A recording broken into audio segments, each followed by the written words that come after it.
This show is brought to you in part by Bogart Extractors, an industry leader revolutionizing hydrocarbon extraction. Licensed facilities can rest assured that Bogart's certified systems meet all industry standards. They are peer-reviewed by a third-party engineer to ensure your facility and its employees can operate safely. And each stainless steel unit is built and tested right here in the USA. Bogart's functional extractors boast a faster and more cost-effective process with features like hydrocarbon falling films to supercharge evaporation rates, heavy-duty explosion-proof pumps for flammable liquid or vapor, industrial chillers capable of maintaining large tanks of solvent at temperatures well below negative 60 degrees Celsius. And Bogart offers extensive tech support and consultation services. So whether you need to set up an extraction lab from scratch or simply need some replacement gaskets, Bogart is a phone call away at 855-553-3887 or visit bogart.com. That's BHOGART.com. Welcome. You're listening to Casually Baked, the podcast, home base for the canna curious. Thanks for tuning in. It's high time. We had a high time together. Yes, it's high time. We had a high time together. Hi, y'all. I'm Jo, your host and cannabis lifestyle guide. Today's podcast is dedicated to my farmer friends and family. It matters not whether you're a veggie, hemp, or cannabis farmer. It's one of the toughest and perhaps least appreciated career paths. I remember as a kid growing up in a rural farming and ranching community. The struggle was real, but it didn't occur to me to deeply explore the why.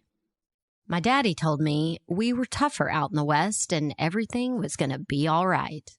And that was that. It got filed away in my little JoJo brain that farmers and ranchers struggle and are somehow the better for it. That's just the way it is. Fast forward 40 years. I'm tired of struggling, and I know a shit ton of farmers and ranchers that are tired of struggling too. Caring for our land and growing healthy food and medicine for folks like you and me is noble, and it needs to be respected and honored. And farmers need to be compensated appropriately. The nascent cannabis industry provided a hopeful, clean slate for us to treat small farmers better than we've done in every other industry. But it isn't happening, folks. History is repeating itself. In California, small cannabis farming operations are folding under the financial burden of regulatory pressures and a lingering market surplus from last year's grow. Just like in Oregon, we now have a supply that's proven too large to be absorbed by the legal market. What I know for sure is that if we want things to change, we got to talk about it. So I invited a remarkable human and cannabis farmer to show us what it looks like to walk the walk. You might hear terminology thrown around like craft cannabis, but not really know what that means beyond the fact that the farm must be small. Daniel Fink from Down Home Farms will explain what it actually means to be a craft cannabis farmer. He highlights the fundamentals of sustainable agriculture and why that's such a badass gift to share with the world. And for you green thumbs, Daniel covers responsible ways you can evolve your at-home gardening practices. But first, a word from our sponsor, MJ Relief. The muscle rub, Ph.D. formulated for what aches and pains you. And this week, you'll hear from Ariana, an avid runner and fitness warrior. She recently posted to the MJ website, quote, "I've been using MJ Skin Relief for years, pre-launch of the new fancy tube, which is great. I've given this to my grandmother, sister, mom. It's amazing and a true rub. It disappears and leaves me not greasy at all. Smells delicious, is very subtle and essential oilish, not the telltale old person ache cream smell of old. I finally remembered to write a review because I just got a text from my sister's boyfriend saying Hey, what was that muscle rub you gave us? And I want to get the word out. End quote. Yes, please. And thank you, Ariana. I want the word to get out too.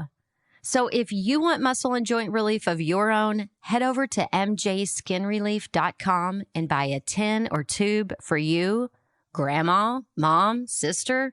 Share that relief far and wide. And if you want to help spread the word like Ariana, please leave a written review on the website. Or you can always send me a voice memo and let me share your story of relief in your voice on the podcast. That's mjskinrelief.com or at mjskinrelief if you're a social butterfly.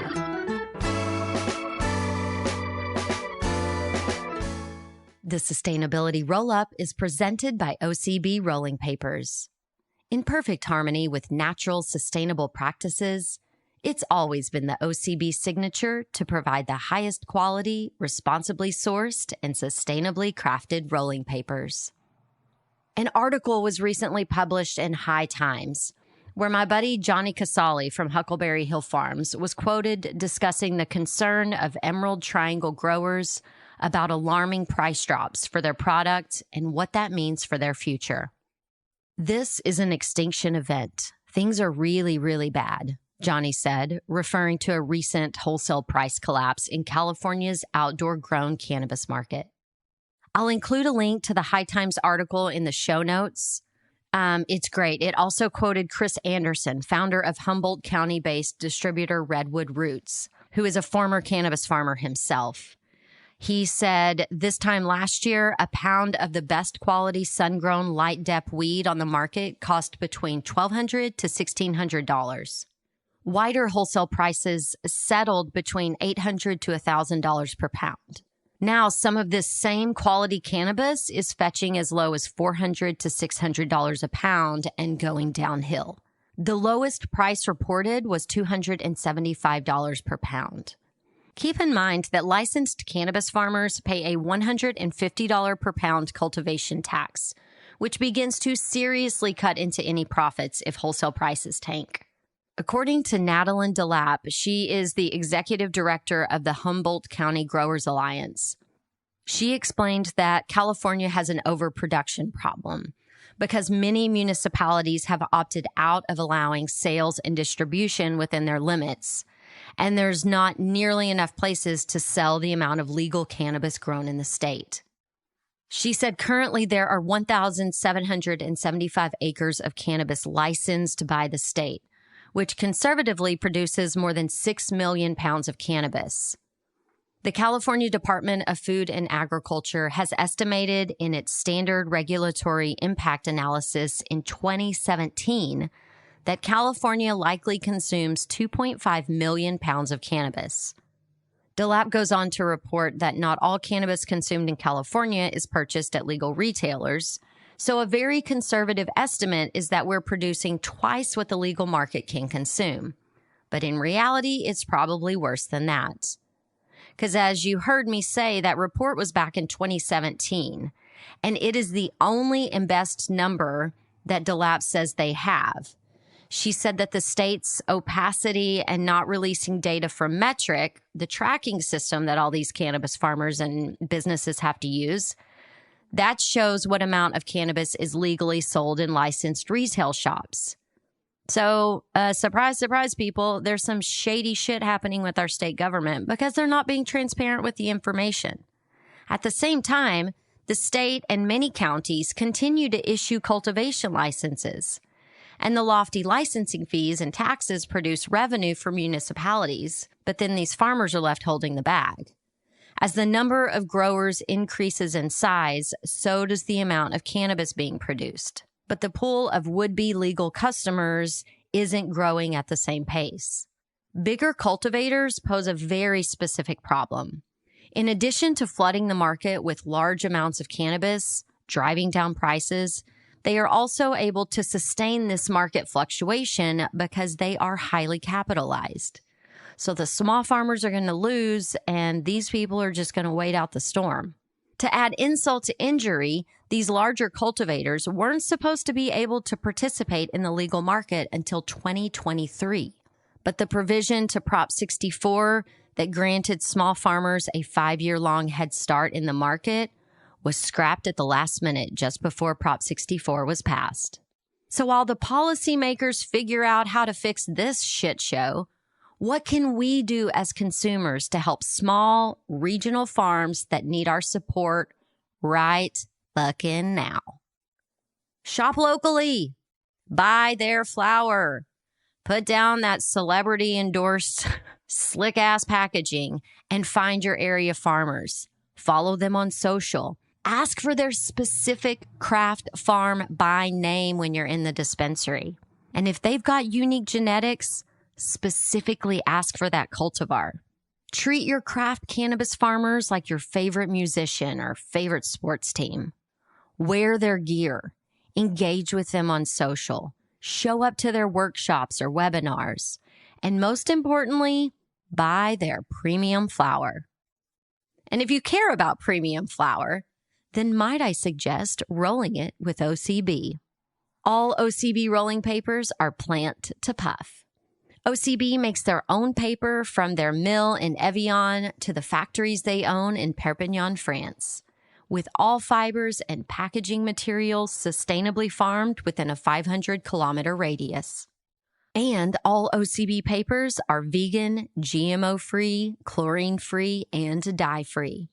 Of course, you must be 21 and older to buy OCB rolling papers and to follow the natural wonders of OCB on social. At OCB_USA.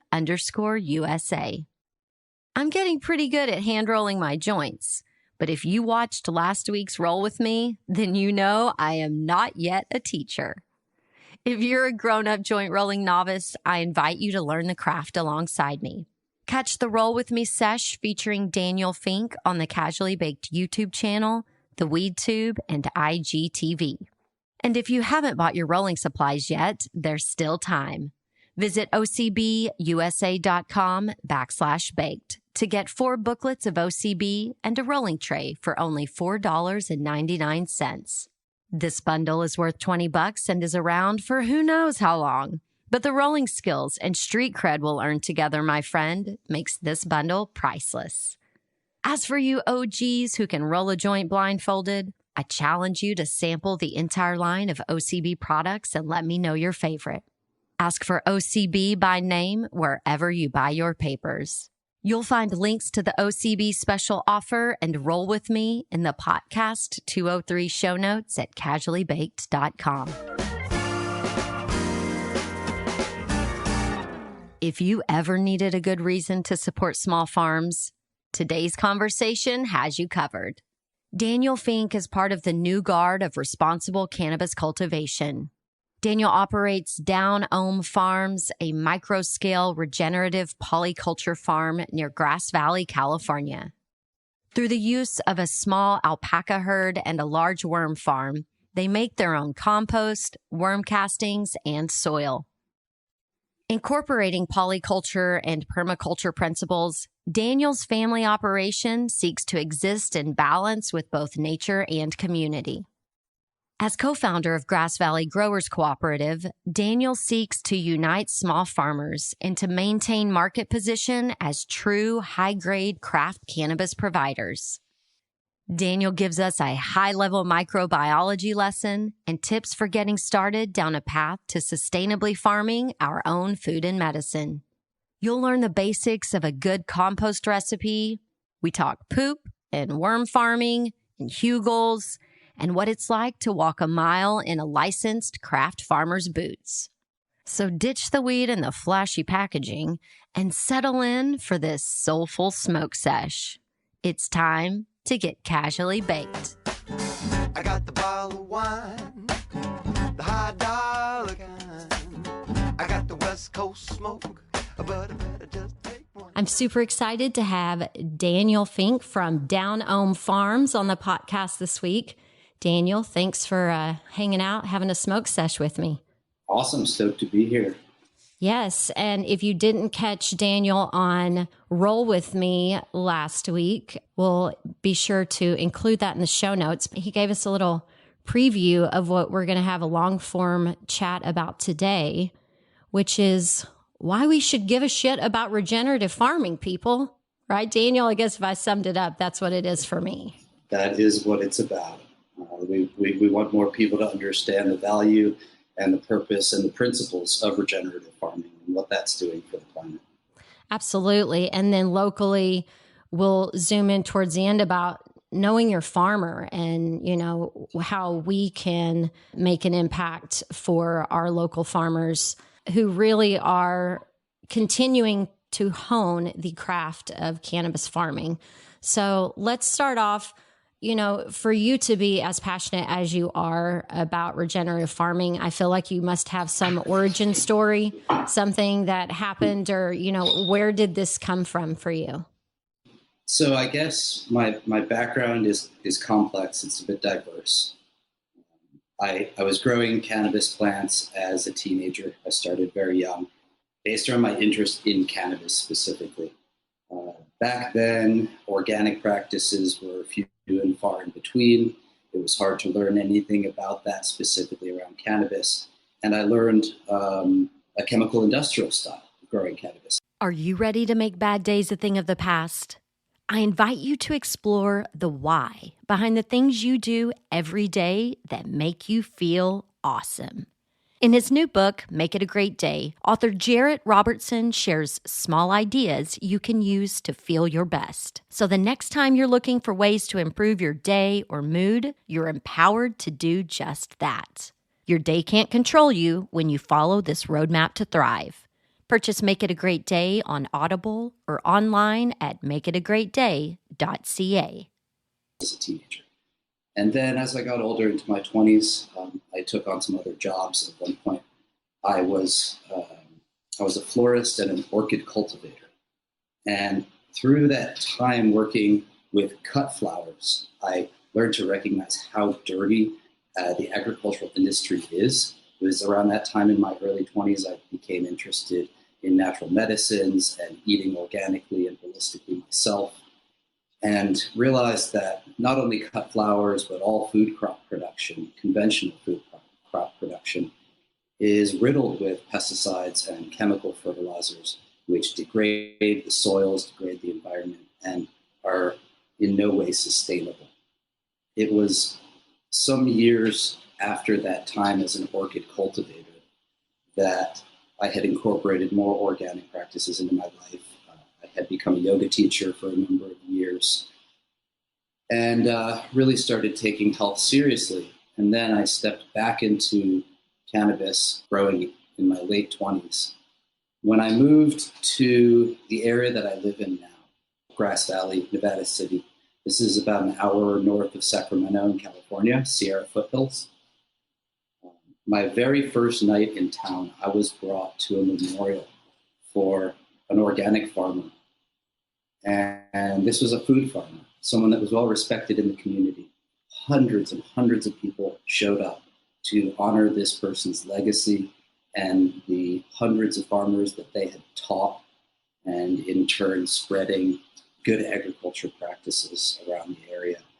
And I was blown away by the community that I saw here in Grass Valley around sustainable agriculture. And I dove in headfirst. This is almost 12 years ago. Did you say 12 years ago? Yeah, and that's when I first started implementing no-till practices into my gardens. And then I started having a worm farm. Having a worm farm was, I think, the very first tangible step I made towards sustainable practices.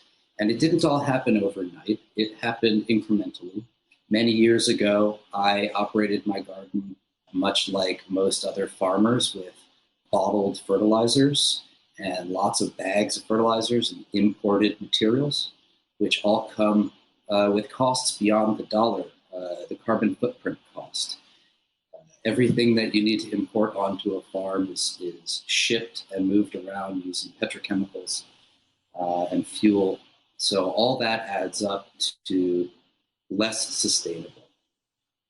For a number of years now, I've been moving towards as close to what I call a closed loop system as possible, meaning I import almost nothing onto my farm. I make my own worm castings, I make my own composts, and all of those with cover crop rotations build my soils naturally from the indigenous resources I have. And it also then works with the indigenous microbiology, which is a very important part of this.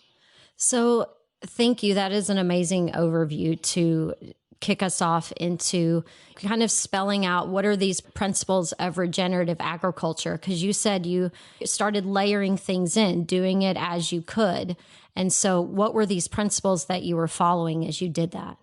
So principles of regenerative agriculture. Regenerative agriculture is not a monolith. There are many schools of thought. So principles might be debatable, but essentially it's moving towards no or low tillage practices or infrequent tillage practices. Tilling disturbs the microbiology and smashes fungal networks, which are incredibly important to the overall health of the ecosystem. So that's why we want to reduce tillage. Using ground cover and cover crop rotations to rejuvenate and reinvigorate the soil. For example, in my cannabis beds in the off season, I sprout 20 or 30 different types of seeds in that space, from grasses that cycle the phosphorus to legumes, beans, peas. Those fix nitrogen back into the soil. Many people may have heard of nitrogen fixation. Clover also achieves that, so I do a lot of clover as well. So all of these things move us away from a monocrop or a monoculture, which is when you just see a huge field of just one type of plant. That is a monocrop. And it is very easy to succumb to disease and pest. It doesn't have its innate pest resistance and disease resistance because it's not communicating as an ecosystem. So I just try to have lots and lots of diversity. That's pretty important for regenerative agriculture, is diversity of species. You saying that reminded me of the Intelligence of Trees or Intelligent Trees, a documentary I just watched. And, you know, these scientists were watching through a microscope how these trees were talking to each other and how they do perform better when there were a variety of trees there versus, you know, the monocropping that we do with, you know, the redwoods that get chopped down and things like that. They're like, well, we're reforesting, but it's not the same as having this diverse ecosystem. So seeing that documentary just makes this make way more sense because this is same thing, different plant. Absolutely. All right. Absolutely. All plants are communicating with each other. Here, I'll go down a tangent for a quick minute. I'll give a very high-level microbiology lesson. A diverse array of plants above ground is what can lead to diverse microbiology under the soil surface, which is what we're after. And plants photosynthesize and push sugars, exudates, through their roots to then attract microbiology to them, which then in turn exchanges the nutrients from the soil that it's looking for. If the plant needs nitrogen, it exudes a certain kind of carbohydrate that then attracts the microbe that will bring it nitrogen. If the plant needs phosphorus, it will do the same process to attract the fungal strand or microbe that will bring it phosphorus. And so that is how a natural system works. It's this give and take relationship, a symbiotic closed loop system of plants and microbes. It's when we lack that diversity or we disturb their home by tilling it or digging it up recklessly, that we interrupt those processes and then we start to experience all kinds of issues. So for someone who's starting out and they have dirt, they don't have soil, you know, what are these first steps to taking to creating living soil, starting to create that environment? What are those first things you do? It's a great question. Well, first, a soil analysis is going to be pretty essential to see what the composition of your native soil is. Out here in California, we have an abundance of clay in my area. My farm is 100% compacted red clay, which is not fun at all. It is high in minerals, but it's lacking organic matter and requires a lot of working because it's so compacted. If you have a more sandy loam type soil, then you're sort of in a better position to need less initial input. So the first step is to analyze your soil and possibly even do an NPK fertility test on the soil. They're available through mail-in laboratories for under $50 or sometimes through local garden stores. And so then you actually know what you're working with. Without knowing what you're working with, you could go in the wrong direction very easily. Typically, the recipe for amending most native soils is to add organic matter. That means good, healthy, homegrown compost. In a perfect world would be homegrown, or ideally from a small batch compost provider. Someone that is making it on a farm or a ranch out of local and diverse material. So that compost adds the organic matter component to the mineral composition that is likely your native soil. So someone in That's kind of speaking from the perspective of California. Sorry, go ahead. No, so someone in the comments said, do you use clippings in your compost? Mm-hmm. Oh yeah. So what all goes in? What all goes in a good beefy compost? Sans meat, obviously. That's a good question. That was a bad adjective. So with compost, I'm also looking for the most diversity possible. I will sometimes purchase bales of grass from the local feed store if I can find organic or unsprayed ones. That means mixed field grass or orchard grass. If there's seeds in it, that is okay if you get your compost to cook up to the proper temperature, which is really what thermophilic composting is about, is getting your material to cook. So I'll start with grass and wood chips and manures. That is the basic recipe. Within each one of those, you'd like diversity. If you can have 10 different kinds of woods blended, that's going to be ideal. You don't want to be too heavy on softwoods or pine when it comes to wood chips. You can use pine, but you want to let it age until it no longer smells like pine. And then manures, again, diversity. What's the reasoning for that? I'm sorry. I just have to know on the pine thing. For the aged pine. So the oils that create that strong pine smell can be antimicrobial and will actually inhibit the growth of beneficial microbes until it has evaporated off. And so you just let it age for a year or less. There's ways that you can speed up that process by treating wood chips with things like EM1 or Bokashi, those sort of things. We can get into that later. But yeah, pine is okay. You just got to let it sit around for a while or blend it with lots of other things. I'm very fortunate. I have lots of oak here and a variety of oak species and lots of brush. And so that makes for a really good combination. And then manures here at Down Home Farms, we've got alpacas and chickens. And so I use both of those. Alpaca manure is, I think, the best. I think I'm a little impartial because they're my friends. But it's very microbially active. They just eat grass. And anything that comes in a pellet form, alpaca poo comes in tiny little pellets, same like rabbit poo or deer poo. These things are very good for their microbial content as opposed to like dairy manure or something. And then, the last pile I made here with some friends, we had alpaca, pig, horse, and I think some goat as well. So, basic recipe, poop, wood chips, grass, and then within each one of those, you'd like to try and diversify as much as possible. I mean, this is the most fun talk about poop I've had in a while.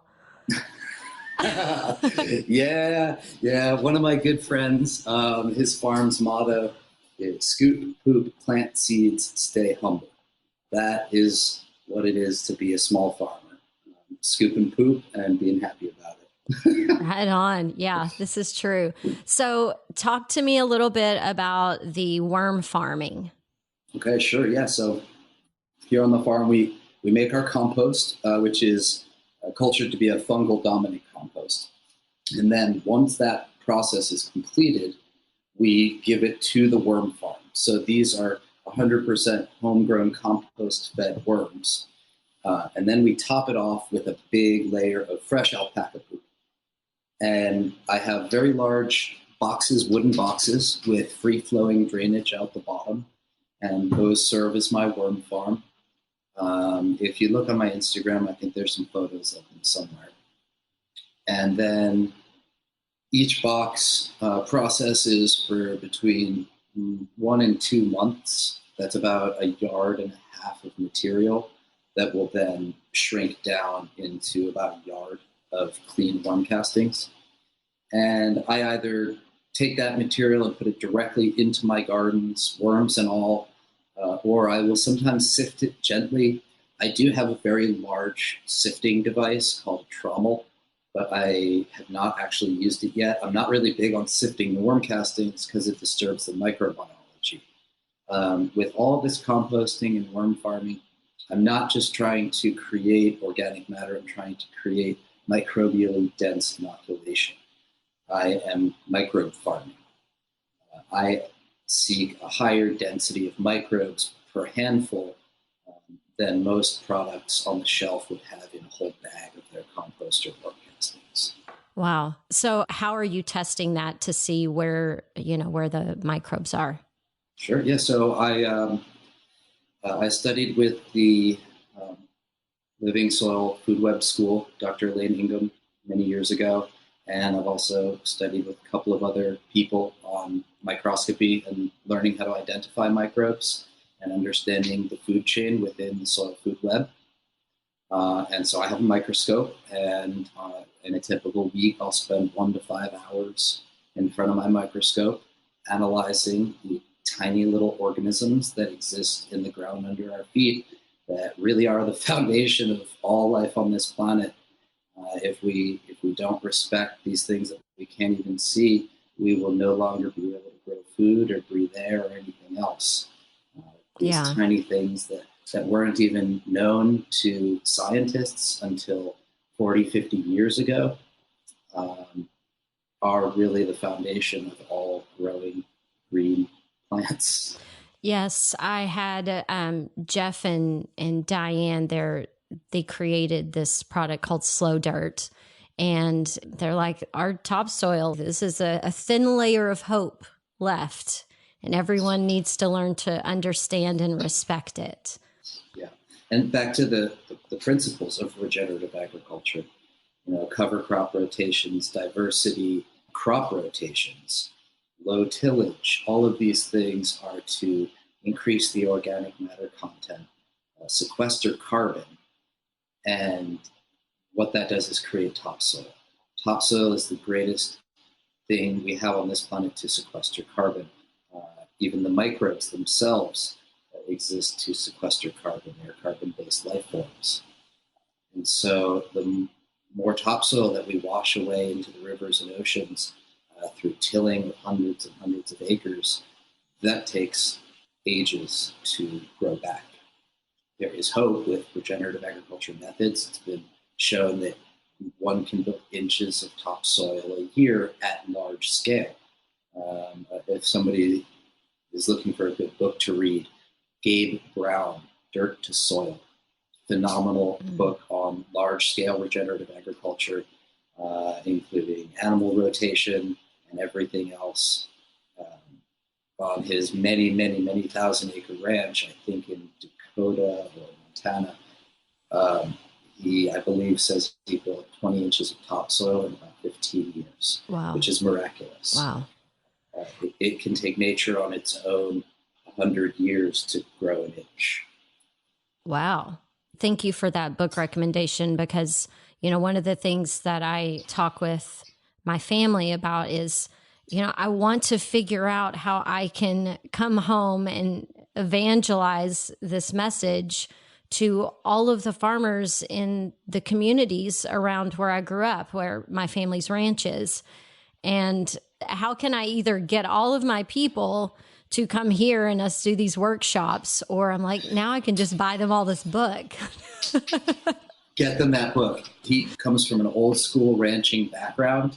Perfect. And he learned a lot on his own. Incredibly smart guy, goes around the country sharing his story these days. But that book is absolutely inspiring. So yeah, spread the word, dirt to soil. Yes.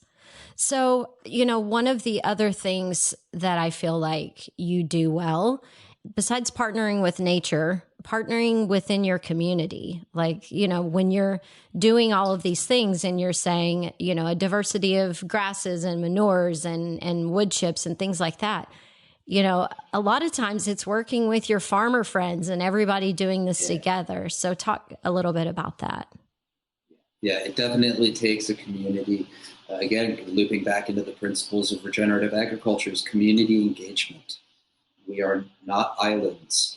I could make my farm as beautiful as I want, but if I don't give back to the community in tangible ways through education or maybe food supply for the less fortunate or something else, then we're not having the impact on the global scale that we need to have. So community engagement is really important to me. Well, to start, Grass Valley Growers Cooperative is a cooperative of 10 separate permitted family farms here in Nevada County. We've all been growing cannabis in an organic, righteous way for a very long time. Some of our members have been growing for 30, 35 years. Phenomenal people that are engaged in their community and always have been. So that was one of the biggest steps I made towards community engagement, was helping to co-found Grass Valley Growers. And so that's a great thing. We have branded products and we sell our weed together as a brand out there across the state. And then additionally, we've done a few workshops here at the farm.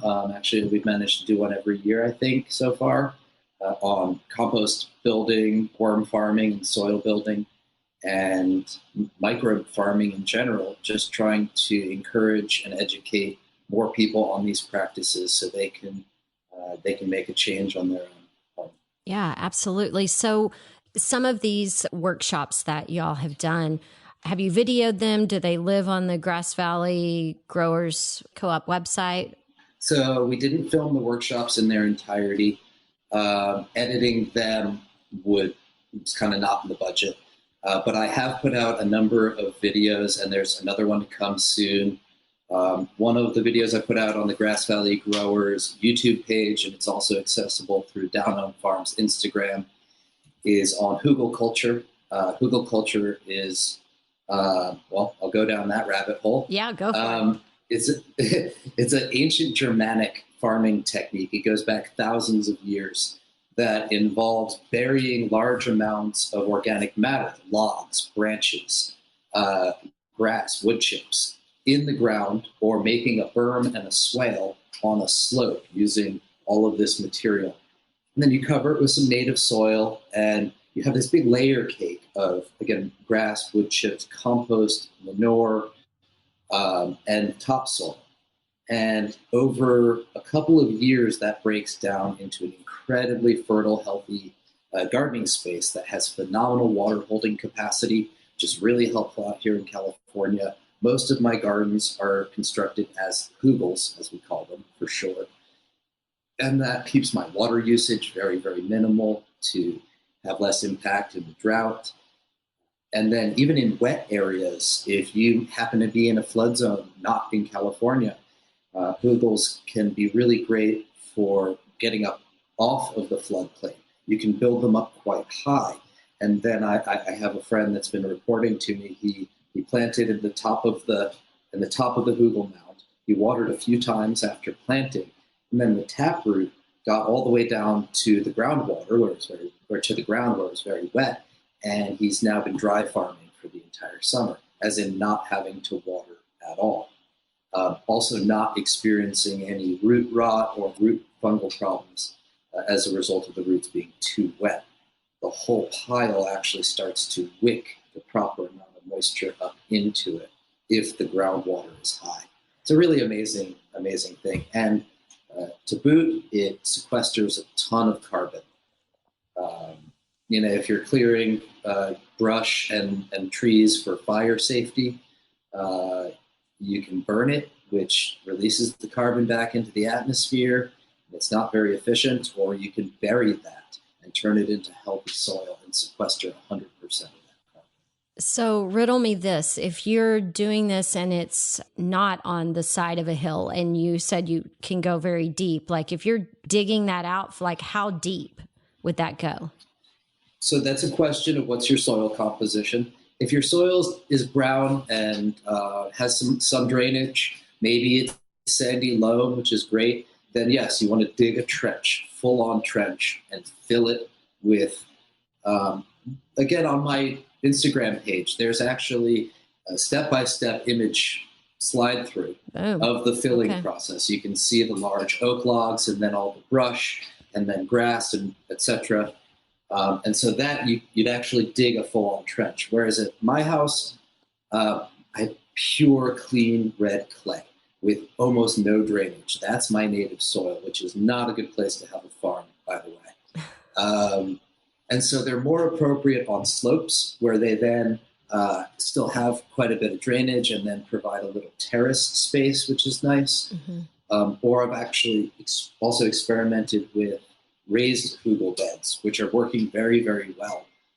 I just made an extra large raised bed and fill it in the same manner with big logs at the very bottom. Okay. And I'm liking that a lot. Right on. And that's something someone who, doesn't live out on a farm, being able to recreate this in a backyard garden in a raised bed like that. Yeah, your shit's blowing up. Oh, you can hear all that? It's okay. It's silent. I'm not just a farmer. With regulations, being a permitted cannabis farmer means I don't just get to play in the field with plants all day. There's constant communications, managing our brands, communication with our sales team, our distribution facilities. It's a lot of work, not to mention all of the paperwork, administrative work, bookkeeping, tax remittance. Thank you to my beautiful and wonderful wife. She's our bookkeeper and she's phenomenal at it. But there's a lot more to it than just farming these days. Well, since we're on that subject, I want to go down that road a little bit, but there's a few comments that we will get to, going back to topsoil and some genetics and things like that. But, cool. You've been a licensed California cannabis grower for a while now. So, let's look at this from the beginning. Is your cost of doing business going up or going down? Do you feel like things are getting easier or more complicated? That's a good question. The cost of business is neither going up nor down, but revenue is going down due to massive oversupply in the market, due to gigantic mega corporations putting up 20, 50, hundreds of acres of cannabis canopy. Small farmers are being pushed to the edge. There is a massive problem right now where mega farms that were supposed to be limited for some number of years were then allowed to proceed. This happened at the advent of Prop 64. Prop 64 had a contingency that was meant to protect the small farmers. Big farms were not supposed to be allowed for X number of years. And then that provision disappeared in the middle of the night. Yes. And then at the now very those big last farms second. are, very last second. I just actually also want to say I didn't vote for Prop 64. I voted no, but I also complied. I was one of the first farmers in my county to get permitted, and I don't regret that. I'm glad I'm able to be here with everyone today and be public about what I do and share this good information. And I wouldn't be able to if I wasn't legal.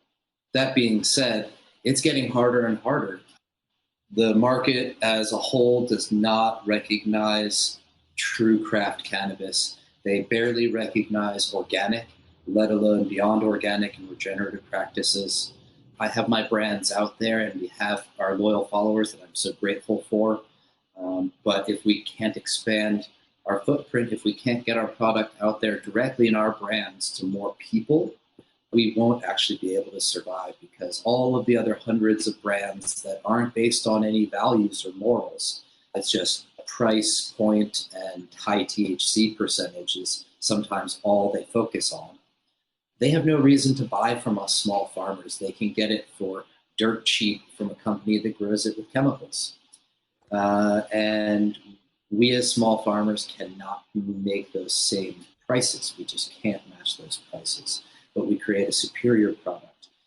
True craft cannabis, to me, is about building soil or honing your own genetic pool. Those are the crafts of cannabis. It's not about putting up some giant mega facility that costs zillions of dollars and pouring things out of a bottle into a water tank. That is not craft cannabis. Show me where the craft is in there. Craft means artisan. That is what we hope for people to recognize, hope for the consumers of California and beyond to recognize. Well, I think a big responsibility lies on the bud tender and the dispensaries.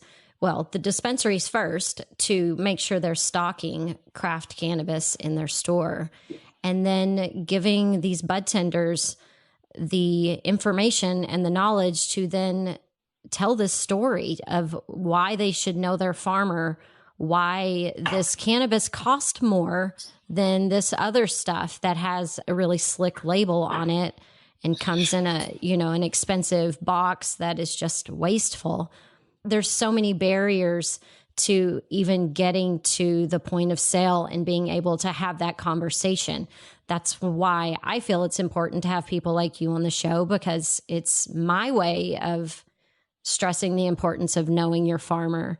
But it is more expensive, to buy good cannabis. And that should be our way of voting with our dollars, is like, I choose my farmers, I choose to support my community. And when you understand the principles of sustainability, you understand the amount of work and effort that goes into it, then you're proud to spend that extra money. But consumers need to know that story. So we're going to keep telling it and putting it out there. And I appreciate your perspective a whole lot. And I just want to acknowledge somebody in the chat. They said there are connoisseurs who want true genetic expression, full potential, living soil, native soil grown. And yes, you are absolutely right. You are out there, and we appreciate you. I talk to y'all every day on social media. And every time somebody reaches out and says, I want to smoke weed grown with love, it keeps me going for another day. So thank you. I appreciate that. Yes, amen. So now tell us a little bit about your genetics, because I know there's some folks interested. Oh. I'm actually all over the place with genetics. I don't have anything I would call my own right now. I try to do things that are a little bit different than what everyone else is doing. I'm not growing ice cream cake. I'm not growing wedding cake. I don't know, whatever this year's dessert most popular thing is. I'll do a cool new cross of that. So I'm about to release Cherry AK crossed with Punch, Cherry Punch from Symbiotic Genetics. That's about to hit the streets. And it is amazing, deep chocolate cherry flavor, bright green with some little purple hues on it. And then that is also going to be followed up by Sherbet Crasher, Sunset Sherbet Wedding Crasher. That one absolutely killed the test results. It's super, super strong. Nice. I generally don't focus on THC percentage. Yeah, they're both really, really flavorful. So I'm excited to have those out really soon. But then I'm a sour diesel grower. That was my bread and butter for years. It's what I grew when I was a kid. I love sour diesel, the real thing. I love ChemDog. I love that whole family of skunk, which isn't quite as popular anymore. But I'm growing a really phenomenal cut of ChemDog. So I'll have a bunch of ChemDog coming out soon. And then I also have a special seed run Shout out to the breeder Skunk VA, the holder of the true Chem Dog.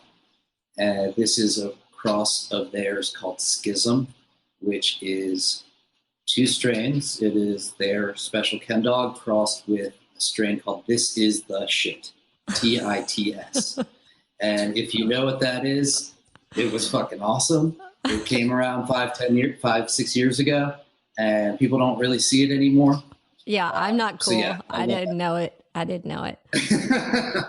Yeah, so it's called Schism from Skunk VA, and I'm pretty excited. It's that classic funk gas, probably super potent. The plants are very voluminous, and yeah, it's looking really good, super frosty. So yeah, that's some of what I got going on.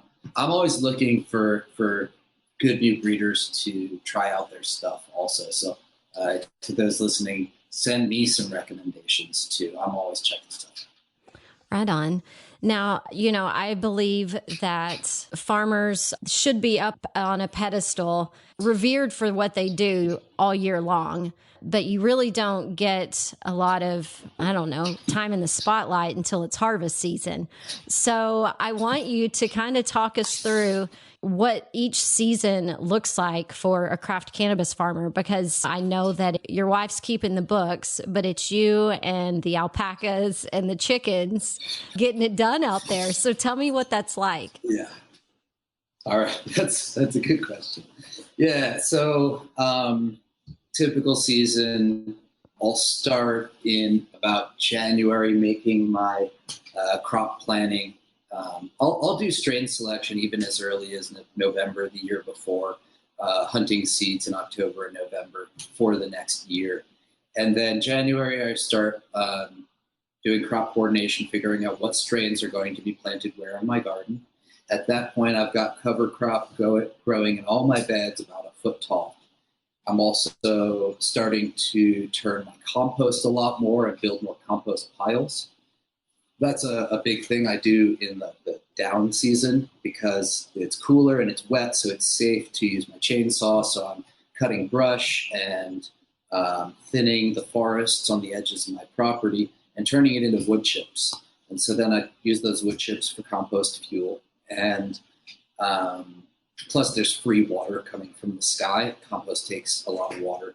So it's kind of nice if I can just build compost piles and then get rained on. There you go. So that's something I'm doing a lot in like January and February. And then February, I'm starting to chop and drop some of the cover crop in my greenhouses because it grows a lot faster.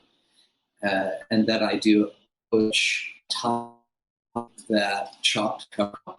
And then all the worms that are already in come up and eat all that cover crop and digest through all that compost and make it into this nice, beautiful humus layer.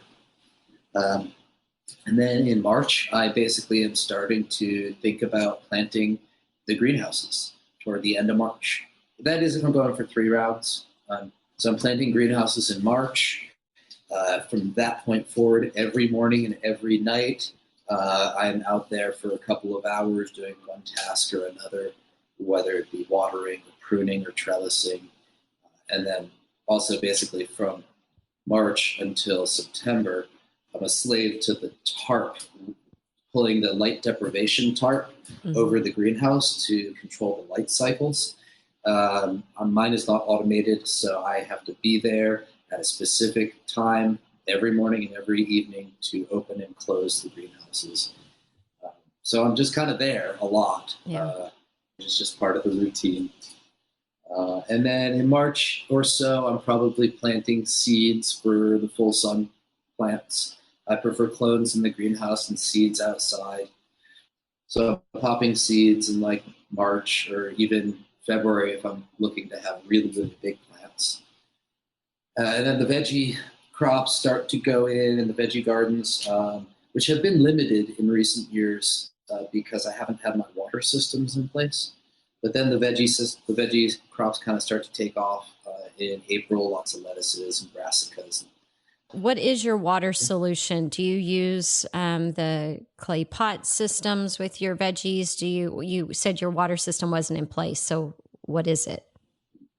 Well, so what I mean by that is that I'm not a big fan of irrigating from a well.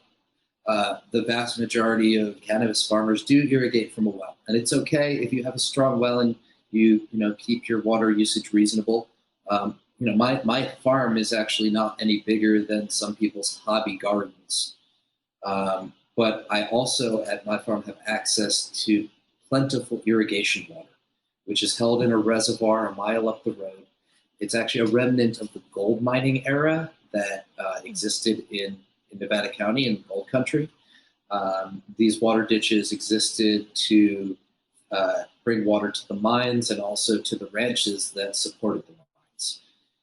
So I have a pond that I'm able to fill repeatedly throughout the summer. I use that for some of my crops. And then just this year, I got lots of more water tanks. And so then going into next year, I'll have lots and lots of water storage. I'll also be doing rain catchment off the roof of my house. And all that adds up to just more water that I feel good about growing things with, as opposed to pulling more water out of my well.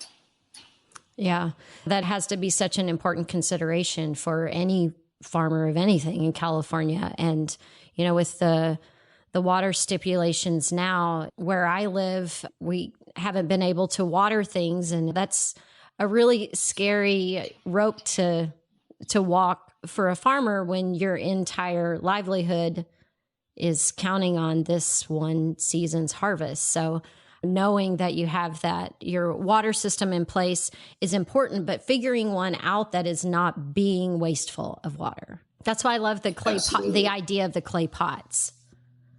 Yeah, you mentioned the clay pots. I think those are such an awesome solution to a small scale, medium scale hobby gardener. I have a variety of irrigation solutions, not only native soil and heavy compost, both use less water. Most weed growers use a smart pot with fluffy soil in it, and the amount of water I use per pound is about 20% of what someone in a smart pot with potting soil uses. So that's a really big difference. Mm-hmm. So first of all, I'm using less water due to regenerative practices. And then as much as possible, I'm trying to use alternative water sources, not groundwater. Rain catchment ponds or rain catchment off your roof, or if you're blessed with an irrigation ditch or something along those lines. These are all really, really good options. Awesome. Groundwater is a limited resource. So, one of the things that I've read and you touched on earlier was the yoga and meditation thing, and mindfulness obviously is a theme through everything you do in your life. Are there some things that you have brought into the garden? Maybe practices that you do? Do you sing to your girls? Like, what do you do to kind of get your vibe right in the garden? So you got me laughing because, it's a practice. Meditation's a practice. There are times in my life that I have been very zen. Then there's times in my life where I've not been very zen. I think most people perceive me as pretty level, but I definitely try to bring calm and peace to the garden. The garden is my happy place. I think my years of yoga education come into play in the garden in a lot of ways. There can be a lot of contortionism and stretching and strenuous physical labor, repetitive stuff in the garden. I get a kick out of kind of balancing while watering and stuff like that, like balancing on one foot and reaching way far out. So I guess that maybe plays a role. I definitely play a lot of music. My garden hears a lot of Grateful Dead, a decent amount of reggae, a lot of classic rock, all kinds of stuff. Down Om, the Om is a thing to strive for, that peace and tranquility. And so it's a reminder for me to continue to practice. Yes. Namaste all day, my friend. Okay, so one thing that probably grinds your gears is what's happening with the chem ag stuff. I've seen you do a couple of little I want to call them rants, but they're all very educational and Totally. and thought provoking. Very rantish. Yeah. So, I mean, I've been ranting a lot about, what's happening to small farmers. Chemical industrial agriculture has been considered conventional. It's considered the norm for a long time now, and organic somehow the exception. And I think that that's just totally absurd, and cannabis is no different. There is dozens, if not hundreds, of companies in the state of California that are growing huge amounts of cannabis using pure chemicals grown in soilless media that gets thrown in a dumpster or a landfill after they use it. And the soilless media is being drenched with salt fertilizers, which are petrochemicals. They have no natural source. And at least some of them are actually limited in their abundance. Like, it's not something that we can just create with electricity forever. They're taking mined materials and refining them. And all this adds up to dead soil. Once you start feeding these kinds of chemicals, you have to keep feeding them. The plants become addicted to them, biologically speaking. The plant no longer knows how to interact and speak with the bacteria and the mycorrhizae and the fungus. And so it's then disconnected from nature, and it's hooked on these chemicals. And then this runs off into our rivers and into our oceans and causes algae blooms. Right now across California, partially as a result of drought and possibly for other reasons, there's algae blooms in rivers that if your dog goes swimming in it, it'll kill them instantly. This happens every year. The kelp forests are dying off the coast of California. These things are happening as a result of agricultural runoff. I can go on and on and on, but it's toxic for the environment. Not to mention, these big farms are just putting money into essentially like Wall Street type pockets. Big companies in California are very, very rarely from grassroots. Many of them, maybe their entire business plan is to put small farmers out of business by undercutting them. And these companies are polluting. And if we don't actually change minds of consumers at large, we'll just give up the entire cannabis industry to Monsanto, essentially. I'll just call it out. Monsanto itself now owns over a dozen large grow supply companies.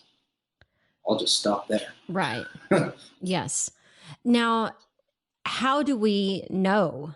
I mean, if I go into a cannabis dispensary, I do see if something is sun-grown and, the farm that it's from. But if somebody's just grabbing a pack of pre-rolls from somewhere or getting the house brand cannabis cultivars, if you don't know where it's coming from, it's probably coming from one of these giant farms.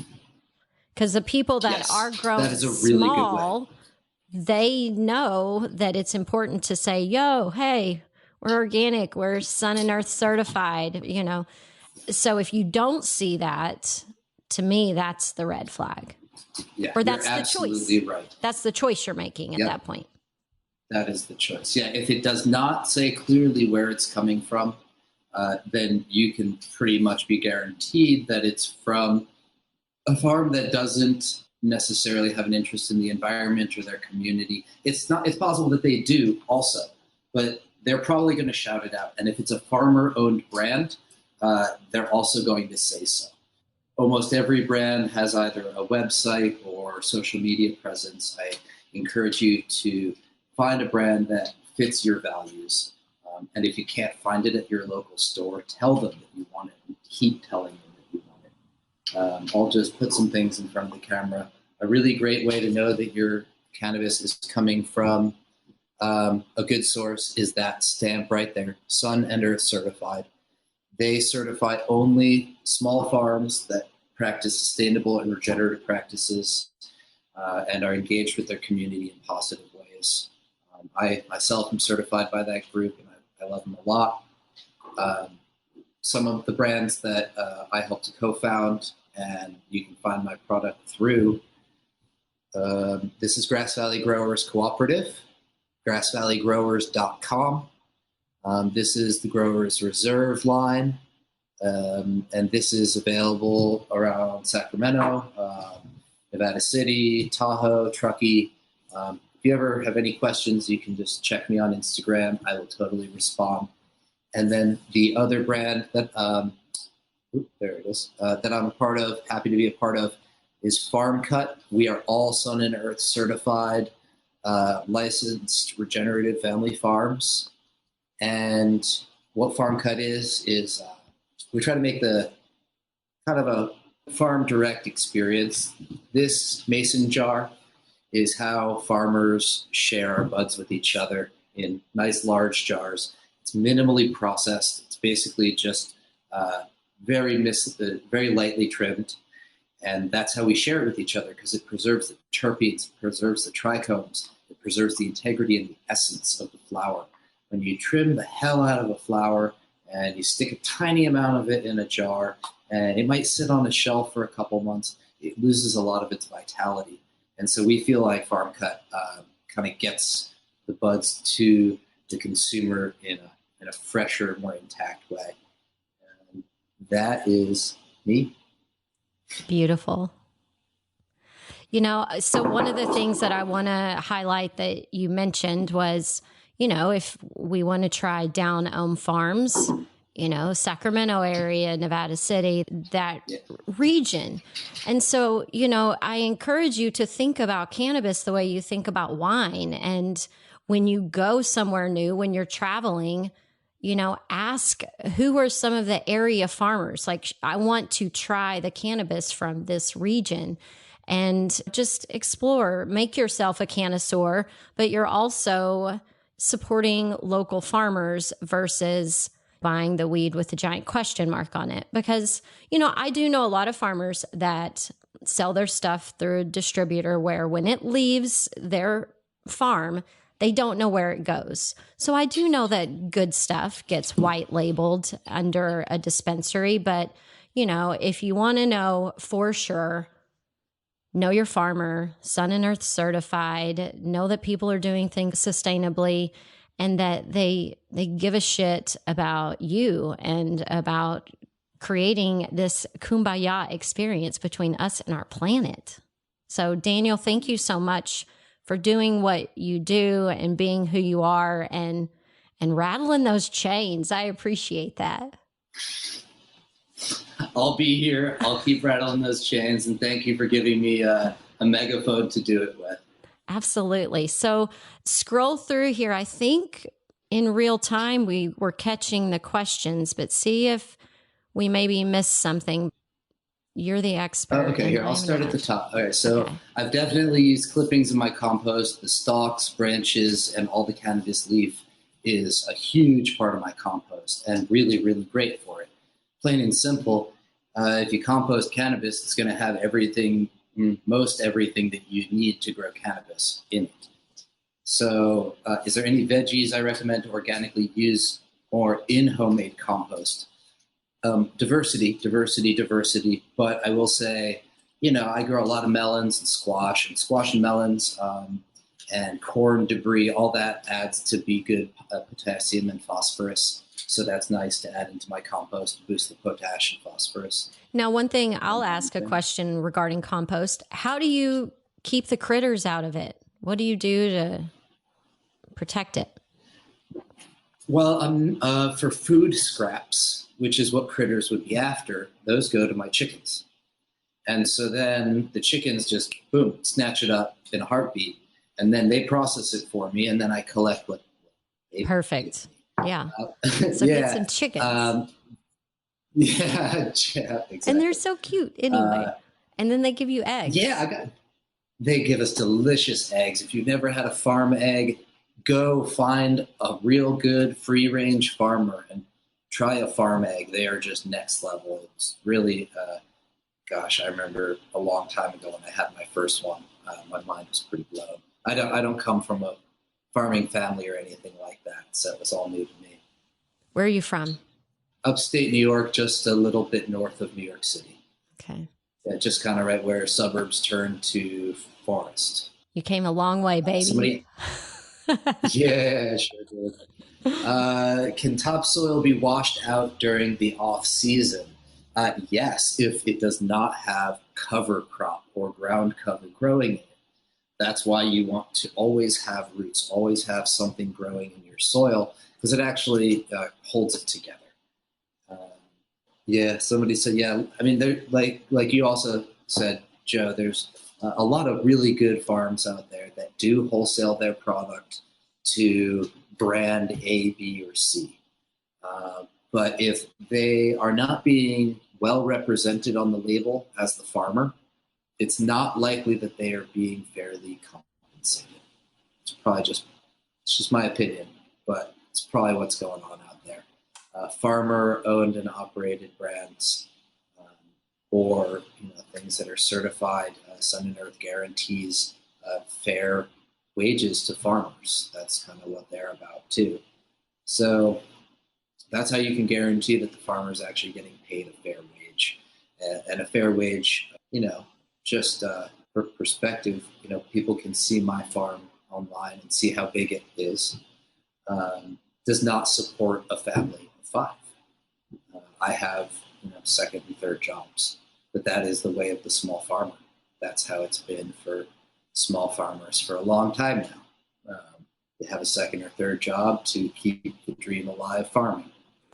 And to keep yourself from being in business for the bank. The majority of my life, my dad was managing my family's, he's third generation managing our family's ranch. And you're constantly just robbing Peter to pay Paul to pay the bank back. And, it's a vicious cycle that doesn't make for very fun times. So, being able to at least do it where you've got the second or third job because you're like, I am doing this for me. I'm not getting in bed with the bank because we can't. As a legal cannabis farm, I can't get a typical loan. I can't get a bank account. I'm not allowed to do any of that kind of stuff. They just say, nope, sorry, you're not allowed. So get another job. I don't even have that. Yeah, just get another job. And it's cool. It's what it is. I feel you. So is there anything I didn't ask you that's important to round out our convo? I don't know. I just want to say again, reach out to me. I love engagement. I love communicating with people that want to talk about regenerative agriculture, talk about weed or whatever. If you've got a store near you, point me in their direction. If you think that they should carry my stuff, anything. I love talking to people. So that's all I want to say. Yeah. And when you're in the dispensary, literally shout out names of farms. You don't carry down-owned farms. Yeah, no, we got to fix that.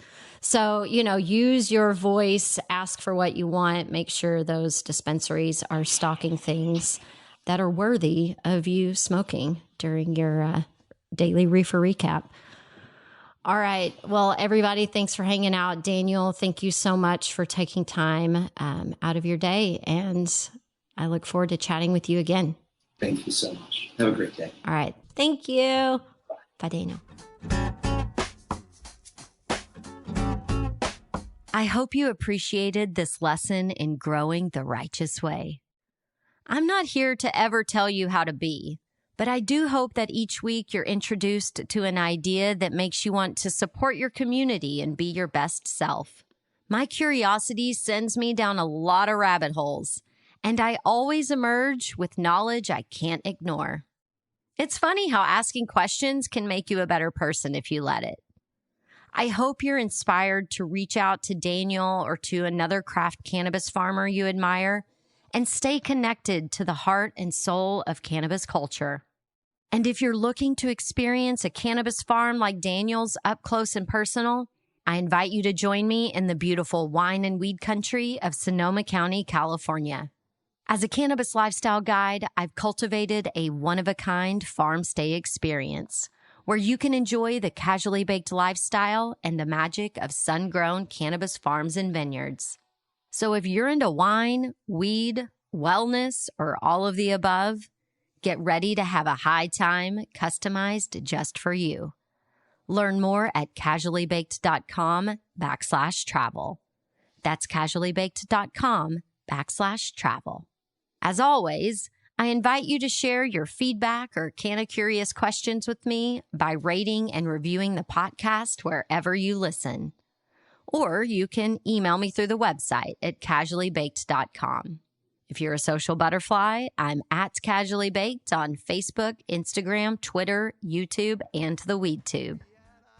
And last but certainly not least, if you're picking up what I'm putting down, join the inner circle by becoming a podcast patron for $5 per month at patreon.com/casuallybaked. Creating positive change is a team sport, my friends, and high five because we are on a roll.